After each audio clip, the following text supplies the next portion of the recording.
Góðgestir, ég heiti Ólöf Breiðfjörð, kynningarstjóri safnsins og ég vil bjóða velkominn fyrirlesara dagsins, Steinar Örn Atlason, sem er heimspekingur og sýningarhöfundur sýningarinnar sem nú stendur yfir í myndasal, Svipmyndir Augnabliks, ljósmyndir Þorsteins Jósefssonar. Ég vil gefa Steinar orðið og eins og venja er að þá gefst ykkur færi á að spyrja hans spjörunum úr eða komið athugasemdir að loknum fyrirlesningu. Ég er Gildi, hefst á lesturinn, Heiðardyr. Það er velkomin á fyrirlesturinn Þorstein Jósefsson sem fluttir í teiknum í sýninguna Svipmyndir Augnabliks sem nú stendur yfir í myndasal Þjóðminjasafnsins. Í fyrirlesturinn átti ég hvorki að tala tilurð sýningarinnar, nýja útgáfu sýningarskrárinnar sem henni byggir eða rannsóknir sem skrifin í henni byggja á. Þetta er einhvern veginn einu þætti ljósmyndirinn á Þorstein sem ekki var gert grein sérstaklega fyrir í sýningarskránni. Það er þeim ljósmyndabókum og myndabæklingum sem hann birti myndi sinni ríkurs. Ég fjalla aðeins bækur og bæklingar sem kom út á tímabilinu sem Þorsteinn starfaði sjálfur, en eins og kunnugt er þá var myndasafn Þorsteins fyrst í fjölmörgum útgáfum á vopnum, þar með heimstyrjaldaráðum á Íslandi og Eyjafjöllum. Hérna forsíður þeirra bóka. Rannsókn á ljósmyndabókum í bókaformi getur beinst á nokkrum þáttum, meðal annars þróun í prenttekni, bókarhönnun og markmiðið útgáfu ljósmyndabóka í hugmyndafræðilegu og menningarlegu samhengi. En hvað er ljósmyndabók? Í mótskur, og hér styðst ég við inngang Martins Parr og Thierry Batchelor The Photobook History, var skilgreind ljósmyndabók með eftirfarandi hætti. Ljósmyndabók er bók með eða án texta þar sem eiginskilyrði verksins eru flutt með ljósmyndir. Hún er ekki ljósmyndara eða einhver sem ritstýrir og ræður ákveðins ljósmyndara eða yfir fjölda ljósmyndara. Það er því ekki nóg að bók innihaldi ljósmyndir til að segja að bókin sé eiginlega ljósmyndabók og það eru nokkrir hlutir sem á áhuga útkomuna og hvernig áhorfandinn eða lesandinn upplifir það. Það er að segja hvort textin ekki í myndunum og samspil mynda á texta, hönnunin, prentunin, bandið, kápan, letingerðis, pappírinn. Óætt er að segja ljósmyndabók sem meira en einstakir hluta bókarinnar, getur svo kvikmyndin meira en einstakir rammar filmunar og heildareyðræði skiptir allra mestu. Til dæmis getur stórkostleg ljósmyndabók alltaf verið sett saman á vondum myndum, en ekki að setja á nú. Viðfangsefnið eða þemað skiptir heldur ekki máli og er aukaatriði þegar kemur að mati hvort bókin sé góð eða slæm. Ljósmyndabók er því annað og meiri ljósmyndar einvörðingu og í mat og ljósmyndabók verður að taka fleiri þætti til athugunar en bara ljósmyndunar. Ekki nánar þessum atriðum á eftir í tengslu við útgáfuna sem tengist Þorsteini. Saga íslenskra ljósmyndabóka er orðin nokkuð löng eins og saga hefur verið rannsökuð á heildstæðan hátt. Helstu vörðurnar á tímabilum sem Þorsteinn starfar, það er frá 1930 til 1967, virðast með vera útgáfan á fyrstu ljósmyndabókin eftir íslensku ljósmyndara árið 1930, það sé að myndir frá Íslandi eftir Vigfús Sigurgeirsson. Fyrsta stóra íslensku ljósmyndabókin með myndum ýmissa höfunda, Ísland, ljósmyndir á land og þjóð árið 1938, sem kemur út á 20 ára afmæli fullveldisins og ferðarfélag Íslands kom að. Íslenska myndir 1 sem kom út árið 1939 í tilefni af aldarafmæli ljósmyndarinnar. Fyrsta bókin eftir íslenska ljósmyndara með litljósmyndum, Iceland and the Icelanders, árið 1945, en myndirnar tók Vigfús Sigurgeirsson. Þarna er þessu opnað þeirri bók. Og svo er ljósmyndabók Hjálmars Bárðarsonar frá 1943, Ísland farsældarfró, sem var fyrsta heildstæða verkið eftir íslenska ljósmyndara. Og að mikilvægum útgáfu erlendra ljósmyndara mætti nefna heft í albúmslíki með myndum frá Þingvöllum eftir óþekktan höfund, bók Valters Hering, Das unbekannte Ísland frá 1935, bók Alfreds Erhardt, Ísland frá 1939 og bók Hans Malmberg frá 1951. En aftur á Þorsteini og hvernig bækurnar sem hann kom að tengjast umræðinu með eðli ljósmyndabóka og spurningunum hvernig staðsetja þeir bækurnar í íslenskri ljósmyndasögu. Þorsteinn birti myndir í fjölda bóka á starfsævi sinni, til dæmis í eigin ferðarbókum, þessi aðra frá ferðin sínum utanlands, og héraðslýsingum. En það eru myndirnar hvorki margar niður ráðandi í frásögninni og aðeins notað til skýringar og stuðnings textanum. Jafnvel þótt hann hefði verið sérstaklega ráðan til að mynda fyrir útgáfu þeirra, líklega í barnstendingabók. Það eru til dæmis albúmur við sjálfur myndunum sem Þorsteinn tók fyrir sýslunefnd Árnssýslu ásamt myndskýringum hans mun áhugaverðara en það er til sýnisauðsynningunni. Þetta er opnað barnstendingabók, nokkuð keimlíkt því sem sá á máðan úr Borgarfjarðarbókinni. Hér ætla ég að gera stutta tilraun til að greina einkenni eiginlegra ljósmyndabóka og myndabæklinga þar sem myndir Þorsteins birtust og það er sérstaklega 3 dæmi.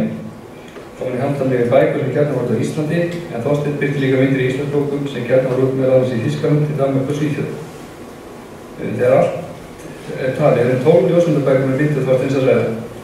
Gæti nú mögulega fleiri og ég ekki fundið þær, en það er alveg mismunandi hversu margar myndir eftir Þorstein í hverju bók og þar með hver stóran hlutan á í þeim.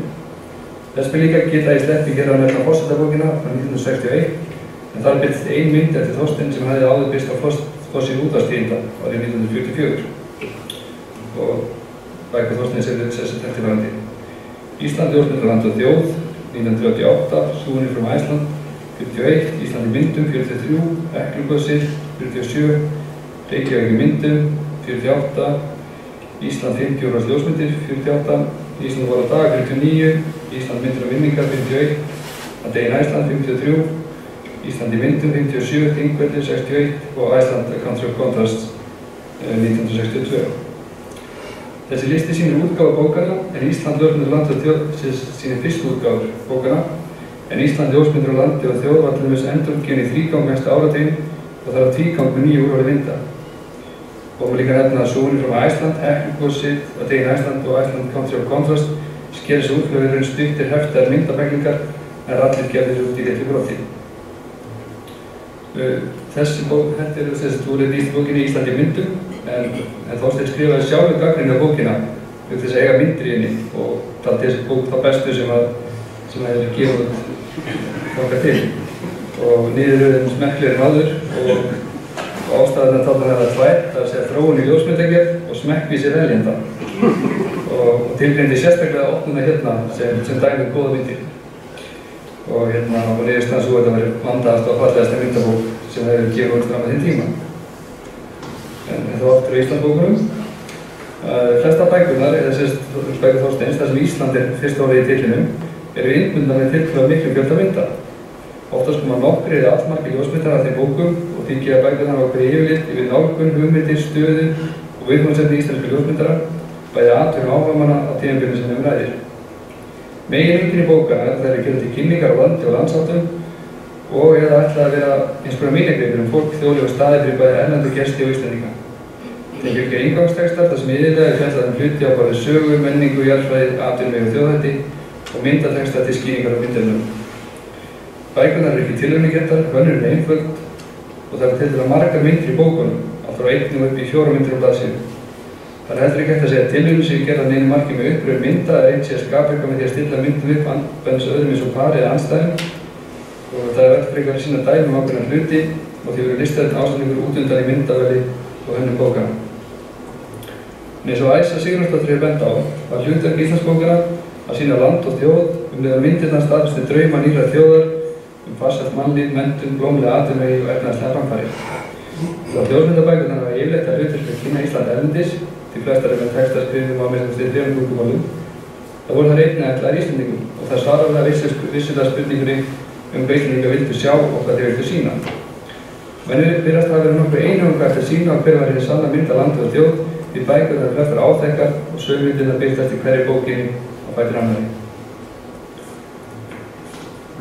Engin Íslandsbókana sker sér í rauninni algjörlega úr, þótt þessi blæbrigði náðum, en það einkennast allar að glíma við að skilgreina og móta ímynd og sjálfsmynd þjóðar, það er að skilgreina sig gagnvart öðrum að sjálfum sér, bæði mynd og texta sem kallast yfir á og móta samheila það sem verið er að reyna að miðla. Enda hljóðlega spurningur hvað er að sýna, hvernig og hverju að vera fyrirframiklar, þegar settar eru saman slíkir ljósmyndabækur og hvaða myndi er sýna þjóðinni og útlendingum og hvaða væntingar þeir hafi. Og þannig hafa bækurnar alltaf tvíþætt hlutverki að gegna, annars vegar gagnvart Íslendingum sjálfum og hins vegar erlendum lesendum. Því mætti raunin segja að bækurnar hafa eintakið ímynd þjóðar og reyna að skapa meira hugmyndum þjóðerni í samspili mynd og texta. Í því sambandi er athyglisvert að tónninn var strax sleginn í Ísland, ljósmyndir og land og þjóðar 1938 og myndir sem dregin var upp í þeirri bók er gegnum gangandi áratugina þar á eftir og þeirri myndi var einstaklega að breyta. Æsa segir þetta séu helgimyndir sem sýna drauminu velferðarríki Ísland þar sem hversdagur og þjóðlífið sjálft er víðsfjarri. Allar Íslandsbækurnar fara í flokk landkynningabóka og það er athyglisvert hvernig efni bókanna tekið sögulegri hefð og markmið útgáfu íslenska ljósmyndabóka. Það er að segja landkynningarhefðinni og tegir sig allt frá útgáfu Ferðamannafélagsins á 12 myndum í Möppu árið 1896, útgáfu Sigfúsar Eymundssonar á myndefnslaginu Myndir frá Íslandi árið 1906 og til áðurnefndra bókar Vigfúsar Sigurgeirssonar frá 1930. Það mætti líka velta fyrir sig hvernig þessi hefð hefur þróast frá 7. áratugnum, yfir allt frá lok 19. aldar til okkar daga, en við látum það líka með þetta hér. Og þá er þeim 3 bókum sem ég ætlaði að sérstaklega. Það eru þær bækur á listanum, þar sem Þorsteinn er eini eða helsti ljósmyndarinn. Bækurnar eru A Day in Iceland, Þingvellir og Iceland A Country of Contrasts. Bókin, eða bæklingurinn A Day in Iceland, kom út af 1953, gefið út af Hlaðborð. Þetta er stuttur bæklingur með 15 myndum á forsíðu myndinni meðtæmni. Bæklingurinn hefst á Íslandskorti þar sem merktir eru staðirnir sem sýndir í bókinni og síðan fylgir tveggja sína hefðbundinni inngangsteksti á ensku land- og landsætti. Höfundartextan sem hvergi getið og má vel vera Þorsteinn hafi skrifað. Það kemur fram að í bæklingum sé fylgtri leið sem nú er kennd við gullna hringinn, þetta er í öðrum fræðins konar leiðsögubæklingur, og í tilkynningum á útgáfu bæklingsins í blöðum kemur fram og útgáfan sé engumættu útlendingu sem æskir upplýsingum land og þjóð, en jafnframt öðrum vilja hafa landinu í kynni. Aftan á bæklingnum er auglýsing frá Flugfélagi Íslands og fyrsta myndi sýnir flugfélagfélagsins yfir Reykjavík og það geti verið að útgáfan hafi verið samstarfsverkefni Þorsteins af flugfélagsins. En til er samningur sem Þorsteinn gerði við félagið myndatökur og sölu mynda. Myndunum í bæklingnum fylgja nokkuð ítarlegir myndatextar en þeir eru líka leiðarvísar staðsetningar, hvar menn séu staddir og hvers skuli næst haldið. Myndsýnin er hefðbundin, lögð áherslu á gildi og fegurð þeirra staða sem koma fyrir á myndunum og margar myndar eru þekkt frá öðrum landkenningabókum, eins og til þess Heklunin. Bókin Þingvellir frá 1961 og löngum og ítarlegum inngangstekst eftir Björn Þorsteinsson sagnfræðing, meðal annars jarðmyndir og umhverfis svæðisins, sögu upp á Alþingis, Þingald og kirkju, var gefin út á 4 tungumálum. Þorsteinn tók alla svarthvítu myndirnar sem birtast í bókinni, en auk þess eru prentar á litmyndir eftir Guðmund Hannesson og í kápumynd í lit eftir Sigurð Þórarinsson. Í bókinni er Þingvallarsvæðið sýnt frá ýmsum sjónarhornum, ekki aðeins náttúra og náttúru kenniliti, heldur réttir, veiðar, hestamennska, dýr, gróður á vatninu og fleiri. Þótt nokkrar áhugaverðar myndir sem að finna í bókinni er heildin tiltölulega lítil. Hér má sjálfsmyndur tilraun til að búa til kannski áhugaverðar opnur, þar sem hann spilar inn á skýin og stefnu útunar og reyndisins, en það eru örfátt slík dæmi og kannski einu dæmi þar sem svona reynd. En það er athyglisvert að Þorsteinn virðist ekki bara sérstaklega til að mynda staðið á þjóðleik fyrir bókina og hann virðist sækja tilbúna myndir, eins og maður orðaði myndalbúm sem hann hafði áður sett saman í Þingvallarsvæðið. Og því er myndir frá ýmsum tímabilum að finna í bókinni og þannig jafnvel greinilegir mismunandi stílar í myndatökum. Það sem vekur einnig athygli er að fyrsta myndin eftir Þorsteinn í bókinni er sama myndin og birtist á forsíðu A Day in Iceland, en áður eru bent á hvernig sögur myndirnar eru notaðar aftur og aftur í bókaútgáfu á þessum tíma. Það verður til einhvers konar safn eða banki sígildra mynda sem gripið til aftur og aftur, rétt eins og útgáfu ljósmyndabókum til Sigurði Sigurðssonar í dag. Og ég velti fyrir mig hvort Þorsteinn hafi ekki sjálfur valið myndirnar eða hvort útgefandi hafi einfaldlega sótt efni í safn ljósmyndarans, en það verður þá til að líklegast að Þorsteinn hafi sjálfur síðan að velja myndir og verið með í ráðum varðandi uppröðun þeirra, bæði vegna þess að hann er titlaður höfundur bókarinnar ásamt birtni á titilsíðu og sagt er í umfjöllun bókina að þeir Björn hafi tekið bókina saman. Útgáfan markast af þeirri þjóðernisrómantík sem enginn aðra útgáfu þessu tíma, eins og sést af umfjöllun bókina í Verkamanninum í nóvember 61, þar sem segir að bókin svo Þingvellir sé ætíð tímabær og að náinn kynni að Þingvöllum sé nauðsynlegri kynslóð Íslendinga til þess að samhengi í þjóðarsögunum eigi varðveitast. Og sams konar orðað er að finna í inngangstekstanum sjálfum, þar sem höfundur ætlar að leitast við að fá mönnum í hendur dálítið leiðarvísi sem helgast að stað þessa lands. Það var Iceland A Country of Contrasts sem gefin var út 1962 upplýsingadeild utanríkisráðuneytisins. Þetta er heftaður bæklingur þar sem text á myndasíðu skiptast á út í gegnum bókina. Það er að segja að heitna sig að það er unni forsíðu og baksíðu bókinar. Það er að segja að myndasíðu skiptast á í gegnum bókina, það er að segja að ekki er fyrst textarhluti og síðan myndarhluti, eins og yfirleitt og hefði segið tilum. Þessi textinn fjallar sögu landfræði þjóðlegu og menningarlegu stöðu landsins, væntanlega samin og settur fram út af þeim forsendum og viðmiðunum sem utanríkisráðuneytið hefur talið viðeigandi og kemur fram í tengslu við frásögnina á Íslandi. Það er því enn átti verið að skapa mynd af land af þjóð til að setja fram í myndum og texta. Það var að telast nýbreytni að hér, þótt að ég ekki við á öllum myndasíðum, en mörgum myndum skeytt saman eftir efnisflokkum og þannig að það kallast á að segja okkur sögu. Að minnstu kosti er þetta eina dæmi í bókum um myndir Þorsteins þar sem formið virkilega brotið upp og tilraunir gerðar með samsetningu mynda. Þetta enn sama myndsýni og myndunum má ekki sjá það einkenni Þorsteins að velja sama myndir og því hvernig það voru teknar, eins og aldrei þeirra sé aukvæmdi. Þú lítir almennt þeirra bóka þess að Þorstein birti myndir, þá ekki hægt að tala eiginlega ljósmyndabækur eða tala til þess ferðabækur og ferðalýsingar Þorsteins. En það meginskilaboð þeirra verka ekki flett með ljósmyndum. Það einnig athyglisvert við lítinn þátt ljósmyndirna leika í þeim bókum sem lítið til ljósmyndastarfs Þorsteins í heild sinni, en þar getur margir þættir skipt sköpum og sem vandamála kostnaðar tengdur prentmyndagerð eða meiri trú og löngun til að setja efni fram í texta. Það er hægt að greina milli þeirra bóka Þorsteins sem gata mætti bækur með ljósmyndum og eiginlega ljósmyndabóka út frá hlutverkinu sem ljósmyndunni gegna í bókunum. En eru ljósmyndabækurnar það sé þessar 3 bækur og bæklingamyndir Þorsteins í fjallar sérstaklega hér góða bækur? Hvaða einkenni þær og hvaða gildi hafa þær fyrir okkur í dag? Og hvað er sérstaklega rannsókn ljósmyndabókum og helsti ávinningur af slíkri rannsókn? Eins og ég var áður eftir sambandið myndað Þorsteins, þar sem sjónarhornið liggur annar staðar í gildi myndana í listfræðilegum og sögulegum skilningi og beinist að viðtökum notengild og framleiðslu. Það má segja að rannsókn ljósmyndabókum hafi það kost að beina umræðunni frá hann hvort listanum gildi einstakra mynda eða tæknilegri framþróun sem grundvelli myndsköpunar. Það er að segja ljósmyndasögu sem lýtur að félagslegu og efnahagslegu hlutverki ljósmyndarinnar og samhengi þessu framleiðslu og dreifingu mynda. Það þykir vegi að minnast á að í þessu bókum Þorsteins helst framleiðslu og dreifingu myndana í hendur við ákveðin hlutverk, landkynningu og hugmyndafræði þjóðrýmynd og í því kallast ljósmyndurinn sem efnislegur hlutur og segjuleg söluvara eins og Batsinn orðar það í fyrirlestri sem var flutt af vegum Þjóðminjasafnsins frá 2004. Hvað bækurnar varðar mætti velta fyrir sér hvers vegna Þorsteini tekst ekki að vera frumlegri útgáfu. Þorsteinn þekkti vel til mála í Þýskaland og Sviss þar sem bókaútgáfa stóð í blóma og gagnrýnir og lýsir ákveðinni sýn í grein sinni í Helgafelli Ísland í myndum.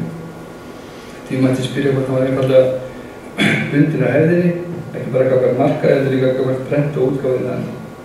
Var prentverki kannski ekki í stöðu til að stíga róttækari skref í framleiðslunni?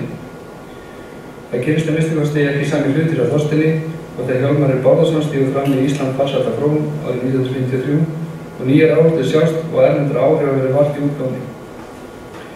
Ég held að flestir séu sammála um bækurnar með myndað Þorsteins sem ég hef keypt undarsefni sé ekki merkilega í fagfræðilegu skilningi, heldur að þeir eigi sér frekar menningarsögu gildi sem aðeins síns tíma og þær megi nota til að skoða hvað augum Íslendingar lýtur sig og hvað mynd þau vildu gefa af sér. Rannsókn á ljósmyndabókum Þorsteins og andra ljósmyndara hans daga gefur því tækifæri til að greina efnahagslegt og hugmyndafræðilegt hlutverk ljósmynda auk þróunar í hönnun og prentum og hvaða þátt ljósmyndir geta leikið í mótun og sköpun ímyndar og sjálfsmyndar. Eins og Æsa Sigurðardóttir orðaði í bók sinni eftir Gax og fegurðar til að sviðsetja raunveruleikann í afstöðu sögun á tíma. Takk fyrir.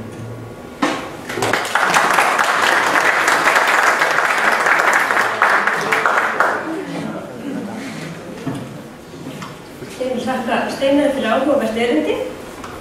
Það eru auglýst ykkur spurningar eða athugasemdir úr sal.